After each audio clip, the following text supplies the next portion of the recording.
नमस्कार, मी उदय जाधव, न्यूज 18 लोकमतमध्ये तुम्हा सर्वांचं स्वागत।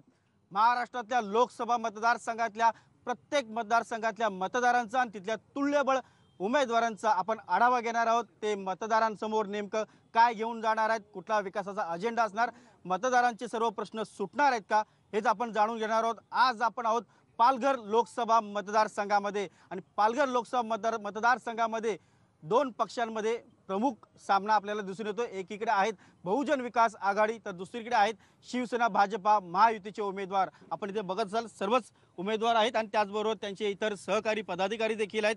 महायुतीचे आणि विद्यमान खासदार राजेंद्र गावित, त्याचबरोबर बहुजन विकास आघाडीचे बळीराम जाधव हे देखील आहेत।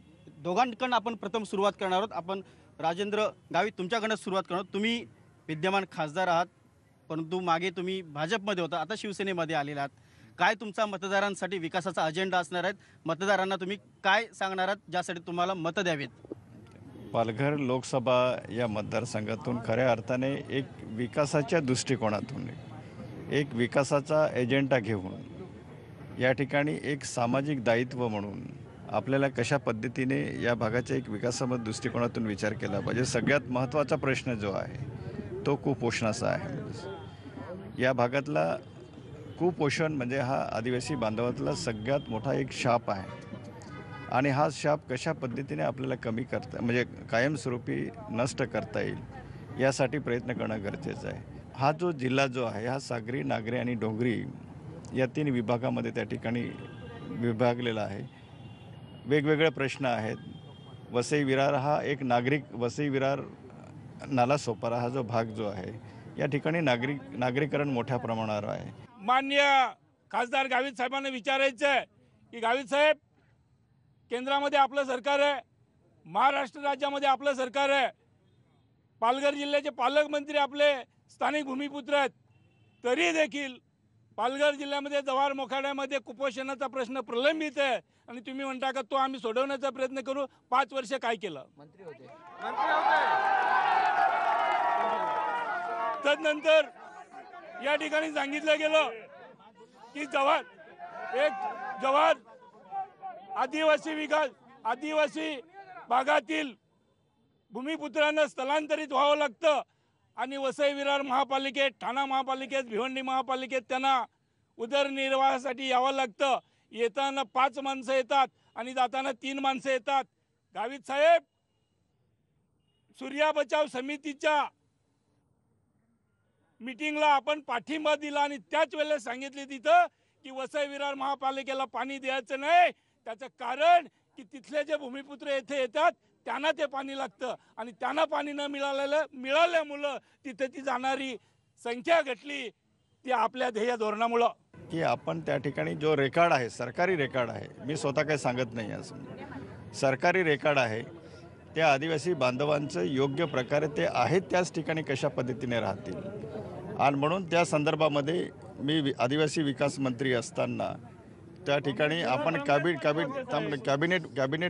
कॅबिनेटमध्ये हा प्रस्ताव मांडून आपण त्यांना तो निधी प्राप्त करून दिलेला आहे आणि म्हणून या ठिकाणी एक माणुसकीच्या दृष्टिकोनातून शेवटी एक आमची जबाबदारी आहे। हे जे लोकप्रतिनिधीमधून माझीसुद्धा नैतिक जबाबदारी आहे।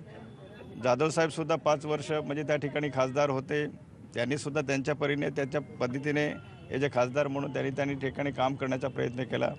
शेवटी तो ज्याच्या याच्या परीने ज्याला जसं शक्य होईल एक विकासात्मक दृष्टिकोनातून त्या ठिकाणी काम करण्याचा त्या ठिकाणी प्रयत्न करतो आणि म्हणून त्यांनी जे काही म्हणजे रिप्लाय दिला, त्यांनी जे काही उत्तर दिलं त्या उत्तराशी मी सहमत नाही। आपण इतरांचे प्रश्न घेणार आहोत। आपल्यासोबत क्षितिज ठाकूर आहेत। आमदार, काय प्रश्न आहेत जे उपस्थित करूनच तुम्ही आता मतदारांच्या समोर जात आहेत? पाण्यासाठी हे 4 महिन्याआधी वसई तालुक्यामध्ये पाणी वाटायला आलेलं आहे, तिकडे विरोध करायचा, इकडे पाणी वाटायला यायचं, भूमिका क्लिअर करावी। आमचं मत हे आहे की अख्ख्या जिल्ह्याला पाणी मिळावं पाहिजे, ह्याला मिळावं त्याला न मिळावं, ह्यांनी चोरलाय त्यांनी दिलाय ही भूमिका नाही। आमची जी भूमिका इकडे ती पालघरमध्ये पण आहे, अख्ख्या जिल्ह्याला पाणी मिळावं ही आमची भूमिका आहे। पालघरमध्ये तिकडे विरोधाला बसायचं, इकडे वसई तालुक्याला सांगायचं की पाणी आम्ही आणलं। एक पत्र तुमच्या माध्यमातून गेलेलं आहे का पाणी पुरवठा वसईचा? एक पैसा कोणत्याही स्कीमच्या माध्यमातून तुम्ही खासदार होते, मंत्री होते, आमदार होते, एकही पैसा महापालिकेच्या हद्दीमध्ये कोणत्याही स्कीम म्हणजे ते पाणी असेल, रेल्वे चालू कोणी केली, पाईपद्वारा गॅस टेंडर कोणाच्या काळगिरीत झालं, आमच्या खासदाराच्या. उपनगरीय रेल्वे धाणूपर्यंत कोणी दिलेली, आमचे खासदार होते तेव्हा. एक पैसा वसई तालुक्यामध्ये कोणताही सेंट्रल गव्हर्नमेंटचा असेल, मंत्री होते, स्टेट गव्हर्नमेंटचा असेल, ह्यांनी आणला हे तिकडे त्यांनी डिक्लेअर करावं. आंदोलनाला बसलेले का नाही हे त्यांनी डिक्लेअर करावं. आणि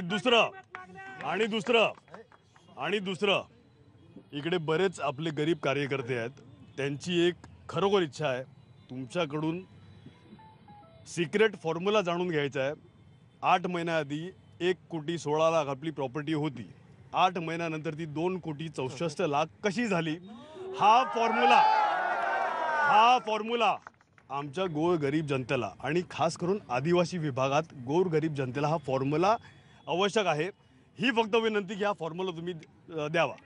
तुमच्याबद्दल थेट आरोप केले जाते. संपत्ती का वाढली, कशी वाढली, त्याबद्दल काय सांगाल? हे बघा, एक लक्षात ठेवा, मी कोणाकडनं जमिनी विकत घेत नाही. असं मी कोणाकडनं मी जवळजवळ म्हणजे पर स्क्वेअर फीट मागे मी पैसे घेत नाही. असं मी प्रामाणिकपणे मी काम करतो. आपल्यासोबत आता बहुजन विकास आघाडीचे अध्यक्ष आणि आमदार हितेंद्र ठाकूर आहेत. ठाकूर साहेब, नुकतीच बातमी आलेली आहे ती म्हणजे तुमचं निवडणूक चिन्ह जे आहे ते आता नाही आहे, नवीन चिन्ह आलेलं आहे. कसा सामना करणार? मतदारांना आता नव्याने तुम्हाला तुमचं नवीन चिन्ह जे आहे ते सांगावं लागणार आहे. चीटर कोण? चीटर कोण? कर्तृत्वावर नाही, निशाणीवर. एक लक्षात घ्या, लोक निशाणीला महत्व असलं, फक्त निशाणीवर निवडून येत असते तो उमेदवाराची तोंड कशाला, कार्य कशा करता, काम कशा करता, आपली लायकी निवडून येण्याची ना आपल्या पक्षाची, मग चिटिंग करायची. माझे 50,000 कार्यकर्ते कामाला लागल्यात. रिक्षावाले 50,000 कार्यकर्ते कामाला लागल्यात. प्रत्येकाला वाटते का रे आम्ही आता चालले संसदेत, त्याच्यामुळे काही इश्यू नाही. तर आपण बघतोय की त्यांनी निशाणी महत्त्वाचं नाही, काम महत्त्वाचं आहे असं थेट सांगितलं. तुम्ही काय उत्तर देणार? सन्माननीय आमदारांनी सांगितलं की काम महत्त्वाचं आहे. मी त्यांच्या मताशी 100% सहमत आहे. कारण केंद्र सरकारनी आणि राज्य सरकारनी, कैलासवासी वणगा साहेबांनी आणि गावित साहेबांनी अतिशय चांगलं काम या वसई विरार महापालिका क्षेत्र आणि बाजूच्या परिसरात केलं आहे. त्यामुळे निश्चितपणे भाजपा शिवसेना युतीचे उमेदवार गावित साहेब निवडून येतील. केंद्र सरकारच्या अनेक योजनांचा फायदा या वसई विरार महापालिका क्षेत्रातील आणि पालघर जिल्ह्यातील रहिवाशांना झाला आहे.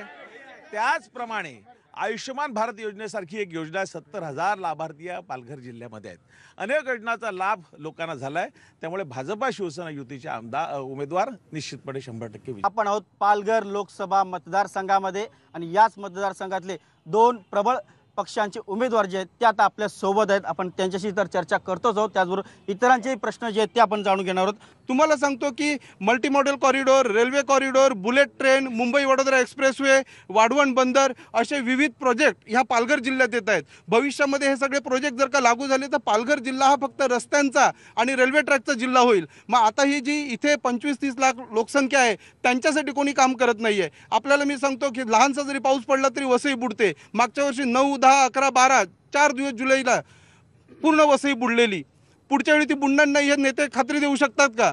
तुम्हाला सांगतो बघा की इतकं मोठं संकट वसईवरती आलेलं, परंतु आमदारांनी आणि खासदारांनी विधानसभेत आणि संसदेत कुठेही वसईकरांना 1 रुपयाची तरी मदतीची मागणी केली आहे का? त्या 4 दिवसामध्ये 500 ते 600 करोड रुपयाचं नुकसान झालं. आजही त्यांचे अश्रू पुसण्यासाठी कुणी पोचलेलं नाही आहे. तुम्हाला सांगतो, तुम्ही इथे फिरू शकता, प्रत्येकाच्या घराघरात पाणी घुसलं. त्यांचे फर्निचर पासून पोचलेलो, माझ्याकडे फोटो पण आहेत, पाड्यावर पोचलेलो. बरोबर, हे जे सगळे विषय आहेत, नागरिकांच्या ज्या अडचणी आहेत त्या दूर करण्यासंदर्भात सर्वांनी बोलायला. आम्ही भूमिपुत्र बचाव आंदोलनातर्फे कुठल्याही पक्षाच्या मागे न लागता आम्ही भूमिपुत्रांना आणि सर्वसामान्य भूमिपुत्रांचे प्रश्न तुम्ही म्हणतात, वेळ संपत आले. अगदी थोडक्यात तुम्हाला मतं का द्यावीत, थोडक्यात उत्तर द्या. आम्हाला मतं का द्यावीत? आमच्या पक्षाने जो विकास केलेला आहे, मग अशी आमच्या नेत्यांनी सांगितल्याप्रमाणे, अध्यक्षांनी सांगितल्याप्रमाणे की आम्ही डहाणूची लोकल आमच्या पक्षाच्या माध्यमातून सुरू केली. घरोघरी गॅस देण्याचं काम आमच्या पक्षाच्या माध्यमातून सुरू केलेलं आहे. वसई विरारमध्ये जी बस सेवा आणली ती बस सेवा अंबाडे असेल, मनोहर असेल किंवा ग्रामीण भागापर्यंत पोहोचवून तिथल्या गोरगरीब जनतेला न्याय मिळवून देण्याचा प्रयत्न केला. आरोग्याची सेवा असेल, महापालिका एकच अशी महापालिका आहे की त्या महापालिकेमध्ये आरोग्य सेवा मोफत दिली जाते. अशी विविध कामं.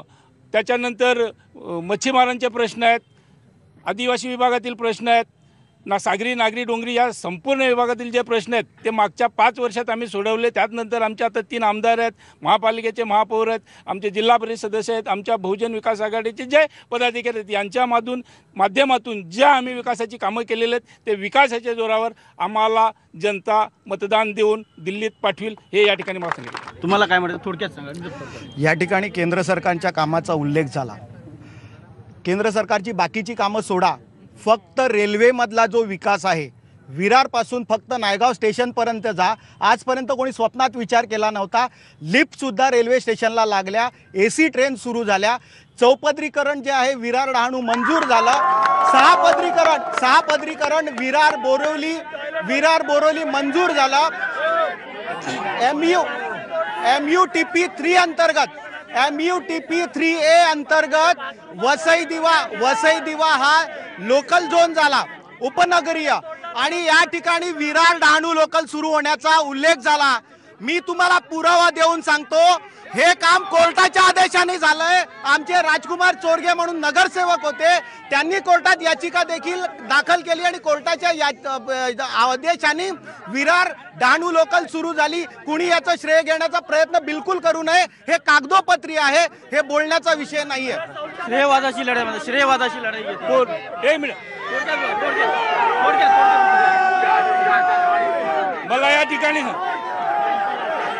कोर्टाच्या आदेशाने जर कामं होत असतील, यांना निवडणूक लढवायचा काय गरज काय? निवडणूक लढवण्याचं काय गरज?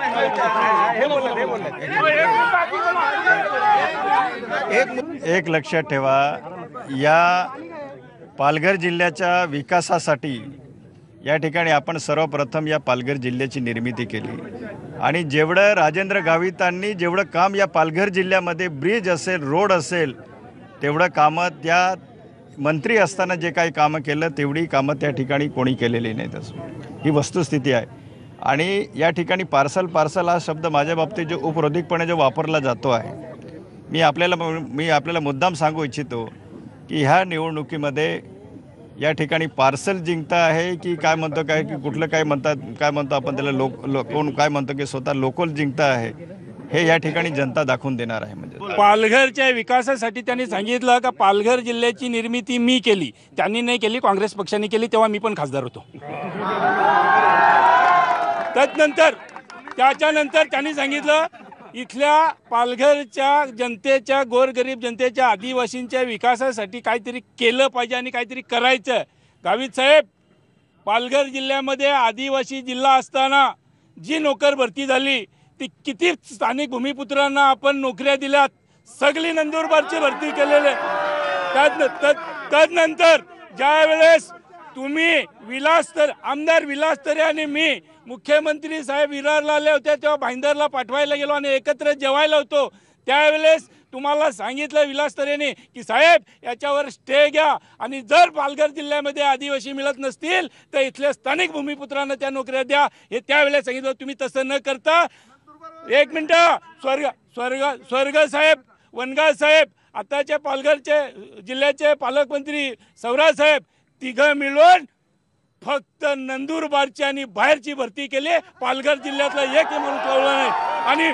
आणि मी दाव्याच्या साथ सांगतो तुम्हाला का वसई विरार महानगरपालिकेमध्ये आज पण जाऊन चौकशी करा. जव्हर, मोखाडा, तलासरी या ग्रामीण भागातली आदिवासी मुलं आमच्या वसई विरार महापालिकेमध्ये आरोग्य सेवेत असतील, महिला सफाई कामगार असतील, ST ड्रायव्हर कंडक्टर असतील, कितीतरी शेकडो मुलं आम्ही कामाला लावलेले आहेत. हे या ठिकाणी मला तुम्हाला सांगायचं. त्यांनी आरोप केला नंदुरबारवरनं नोकर भरती करण्यात आली, काय करण्यात आली? हे बघा, हे 100% स्पष्टपणे हे सरासर खोटं आहे. या ठिकाणी माझ्या कालावधीमध्ये एकही नंदुरबारचा पोरगा भरले गेले नाही, त्यांनी दाखवून द्यावा. आश्रमशाळेत दाखवून देतो साहेब, आश्रमशाळेत मी तुम्हाला दाखवून देतो. पुरावे असे आहेत, तुमचे नातेवाईक देखील आहेत. हे बघा, आरोप करायला काय माहितीये का, त्याला काय काल लागत नाही. आणि मी त्यांना या ठिकाणी स्पष्ट सांगतो की कुठल्याही या 5 वर्षाच्या कालावधीमध्ये कुठलीही शासकीय भरती त्या ठिकाणी नंदुरबारचा एकही कॅन्डिडेट भरले गेले नाही. आणि या ठिकाणी भूमिपुत्रांना प्राधान्य देण्यात यावं आणि म्हणून त्या ठिकाणी आपण पेसा कायद्याच्या त्या ठिकाणी अवलंब करावा, अशा पद्धतीने आपण त्या ठिकाणी राज्यपालांकडे मागणी केली. ही म्हणजे आम्ही त्या ठिकाणी 22 आमदार आणि आपलं 4 खासदार त्यांची ती मागणी होती. आणि या ठिकाणी सारासार हा जो आरोप आहे हा सारासार खोटा आणि दातांत निराळस आहे. साहेब, आरोप माझा खोटा जर असला असता तर आमच्या आमदार क्षितिज ठाकूरांनी पहिल्यांदाच तुम्हाला प्रश्न विचारलेले की इथल्या आदिवासींचा विकास व्हायचा टाकून 9 महिने आणि पुढे काही 9 दिवस बाकी असतात त्याच्यावर मी बोलणार नाही. पण इथल्या आदिवासींचा भूमिपुत्रांचा विकास न होता आपल्या उत्पन्नात डबल वाढ झाली, हाच विकास झाला का? या ठिकाणी ज्या पद्धतीने आरोप केला जातो आहे की स्वतःच्या विवेक बुद्धीला अनुसरून त्यांनी त्या ठिकाणी आरोप करायला पाहिजे. दुर्दैवाने काय माहिती आहे का की त्यांनी काय म्हणतो की एक स्वतःच्या पायाखालची वाळू कोसळायला लागल्यानंतर माणसाची जी काय म्हणतो की आपण जे त्या पद्धतीने माणूस भांबावतो आणि त्या पद्धतीने या ठिकाणी रिप्लाय दिला जातो. आपण बघतो की दोन्ही पक्षांकडे एकमेकांवरती आरोप प्रत्यारोप सुरू आहेत. मात्र मतदार राजा कोणाच्या पारड्यात मतदान करणार हे निकालाच्या दिवशीच आपल्याला स्पष्ट होणार आहे.